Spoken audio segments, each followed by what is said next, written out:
1980-കളുടെ ആദ്യ വർഷങ്ങളിൽ ഞങ്ങളൊക്കെ കോളേജിൽ പഠിക്കുന്ന സമയത്ത് കേരളത്തിലെ കാമ്പസുകളിൽ നിറഞ്ഞു നിന്നിരുന്ന ഒരു സാന്നിധ്യമായിരുന്നു കവിയരങ്ങും കഥയരങ്ങും.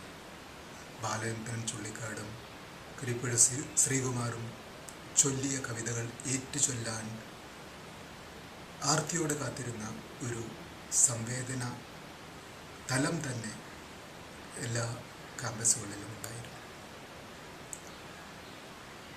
ആ 5 കൊല്ലം ഞങ്ങൾ